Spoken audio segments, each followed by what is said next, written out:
प्रदेश AIDS control society trade union संघ के कर्मचारियों ने स्वतः नवीनीकरण के लिए सरकार से मांग की है। डायरेक्टर एसबी सिंह निडर स्वतंत्रता मैं डॉक्टर राजेश संग्राम कुमार मिश्रा, सेनानी आईसीटीसी आश्रित काउंसलर और उत्तर प्रदेश राज्य एड्स नियंत्रण कर्मचारी संघ में मुख्य सलाहकार के पद पे हूँ। किस तरह का यहाँ पर वार्ता करता है जिससे हम लोगों ने हम लोग भी, हमारे साथी जो हैं 20-25 साल से काम कर रहे हैं इसमें निरंतर, हर समय परेशान रहते हैं। मानसिक प्रताड़ना उतारना, कोई सामाजिक सुरक्षा नहीं, कोई इनको जॉब सिक्योरिटी नहीं, किसी प्रकार का अन्य लाभ नहीं कर रहे हैं। जिसके विषय में हम लोगों ने हैं विपक्ष के प्रतिनिधि मंडल के नेता माता प्रसाद पांडे जी से भी मिला गया, उनको भी दिया गया है। विधानसभा में क्वेश्चन भी उठवाने जा रहे हैं और कुछ काम हुआ है जो कि ऑटो रिन्यूअल है, उस पर बात हुई है मुख्यमंत्री जी से। और उसके बाद एसआईसी का काम चल रहा है, उस पर भी लगे हैं हम लोग, जो कि करना है जल्दी से जल्दी कर्मचारी हित में। और इसी तरह की और मुहिम चली है। माननीय जनप्रतिनिधियों से, विधायक, सांसद, राज्यसभा सांसद, जिला अध्यक्ष और एमएलसी सभी से ही पत्र लिखवाए जा रहे मंत्री जी को, जिससे कि हम लोगों को सामाजिक सुरक्षा, जॉब सिक्योरिटी, अन्य लाभ मिल सके। कितने स्टाफ आपके? हमारे यहाँ 1590 स्टाफ हैं टोटल और 1.5 लाख PLHIV जो कि यूपी में है, 2 लाख हैं, सभी 67,000, 1,33,000 दवा ले रहे हैं, जो कि 67,000 अभी ऑन रिकॉर्ड हैं, प्राइवेट में है। 2 लाख की स्ट्रेंथ है यूपी की। उनके लिए भी बात किया, उनके लिए HIVों के लिए, और उनको भी 5,000 रुपए के लिए पेंशन, मासिक पेंशन मुख्यमंत्री जी से कहा गया है कि आप दीजिए। बिहार में मिल रहा है, अन्य जगहों में मिल रहा है। इसके तर्ज पर हम लोगों ने भी पहल की है, जिससे कि उनके LFU होने की संभावना कम रहे। पैसा कम रहता है, गरीब रहते हैं, बीमारी से जटिल रहते हैं। ऐसी स्थिति में उनको पैसा मिलेगा तो वो LFU नहीं होंगे, दवा खाएंगे, स्वस्थ रहेंगे, शरीर रखेंगे, नियमित रूप से दवा खाएंगे, अपनी दिनचर्या को सुधार रखेंगे। परिचय दिएगा और क्या वजह है आज यहाँ पर आप लोग मीडिया के सामने? मैं doctor PT Agarwal, senior medical officer, Pandit Deendayal ART centre में कार्यरत हूँ और मैं 2008 से HIV एड्स डिपार्टमेंट में काम कर रही हूँ।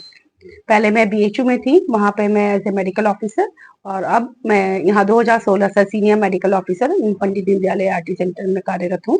HIV के मरीजों के लिए हम लोगों का ये प्रयास रहा है कि जो भी सुविधाएं हम उनको प्रदान कर सकें, वो जितना अच्छे से अच्छा उनके लिए हम सोच सकें, कर सकें, वो हमको करना चाहिए। क्योंकि ये ऐसे मरीज हैं, अछूते मरीज हैं, जिनको समाज में कोई छूना नहीं चाहता, कोई देखना नहीं चाहता, कोई उनकी हेल्प करना नहीं चाहता। और हमारे डिपार्टमेंट के लोग बहुत ही मन से उनकी सेवाएं कर रहे हैं। तो सरकार को भी हमारे कर्मचारियों के लिए, HIV एड्स के में जो कार्यरत कर्मचारी हैं, उनके लिए कुछ सोचना चाहिए। और जैसी सुविधाएं वो अपने सरकारी कर्मचारियों को दे रही हैं, वैसी सुविधाएं हम कर्मचारियों को भी मिलनी चाहिए। और आप एक संदेश रहा कि देखिए HIV कोई छुआछूत की बीमारी नहीं है। जी, मैं हमेशा समाज में ये बात बोलती हूँ कि HIV कोई छुआछूत की बीमारी नहीं है। तभी भी अब भी समाज में इतना स्टिग्मा, डिस्क्रिमिनेशन है कि कोई उन मरीजों को देखना नहीं चाहते हैं। जबकि ये हाथ छूने से नहीं फैलती है, ये साथ खाना खाने से नहीं फैलती है, ये हाथ मिलाने से नहीं फैलती है, ये सेम स्विमिंग पूल में नहाने धोने से नहीं फैलती है, ये आपसी गले मिलने से नहीं फैलती है, और ये बीमारी मच्छरों के काटने से भी नहीं फैलती है। इसके लिए हम ये चाहते हैं कि हमारे मरीज नियमित HIV के 4 प्रमुख कारण हैं। 90% केसेस में संक्रमित व्यक्ति के साथ सुरक्षित यौन संबंध होने का सबसे इम्पोर्टेंट कारण है। दूसरा, संक्रमित मां से उसके होने वाले बच्चे में। तीसरा, संक्रमित ब्लड के चढ़ाने से। चौथा, संक्रमित सुइयों व सिरिंजों के साझा प्रयोग से। ये HIV के 4 प्रमुख कारण हैं। इसके अलावा और कोई कारण नहीं है। इवन HIV मच्छर काटने से भी नहीं फैलता है। ये बहुत इंपॉर्टेंट बात है, क्योंकि बहुत लोगों के दिमाग में क्वेश्चन आता है कि मलेरिया, डेंगू जैसा मच्छर काटने से होता है। तो अगर संक्रमित व्यक्ति को किसी मच्छर ने काटा, तो उसके बाद अगर उसने साधारण व्यक्ति को काटा, तो क्या उससे HIV हो जाएगा? HIV ऐसा नहीं फैलता है। HIV के जो मैंने 4 प्रमुख कारण बताए हैं, HIV केवल उन्हीं कारणों से फैलता है। उसमें अगर मनुष्य अगर प्रोटेक्शन का इस्तेमाल करे या सावधानियां बरते हैं, तो इन HIV के होने से बचा जाए। HIV के मरीजों को कुछ उनको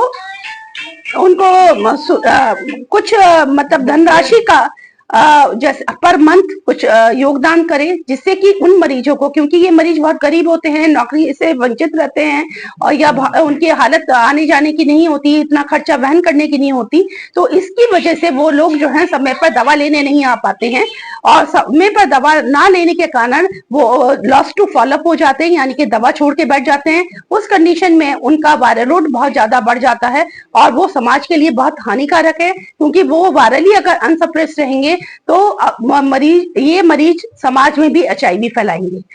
और इसीलिए हम लोगों ने इन मरीजों के लिए इस मुहिम के तहत, ये जो मुहिम चल रही है, इस मुहिम के तहत सरकार से 5,000 रुपए पर मंथ की डिमांड करी है, जिससे कि वो लोग अपना आसानी से आ जा सके और इस धनराशि का अपने खाने में, पीने में, आने में, जाने में और जो भी खर्चा वहन हो सकता है इसमें वो कर सके। जिस तरह से मणिपुर में हमारी भाजपा सरकार ने उन एचआईवी एड्स के कर्मचारियों को परमानेंट किया है, नियमितीकरण किया है, ऐसे ही हम चाहते हैं कि सरकार, उत्तर प्रदेश की सरकार, योगी सरकार भी हमारे एचआईवी एड्स के कर्मचारियों जो कि 1590 हैं, उन सबको नियमितीकरण करे और उनका मनोबल बढ़ाए और जिससे कि वो और अच्छे से कार्य कर सकें, क्योंकि जिस जोखिम भरे उसमें कार्यशैली में वो काम कर रहे हैं, तो उनका ध्यान रखना भी हमारे सरकार का कर्तव्य है और मैं अपनी सरकार से ये अपील करूंगी कि वो इस बात को जरूर से ध्यान दें। लीडर क्रांति न्यूज।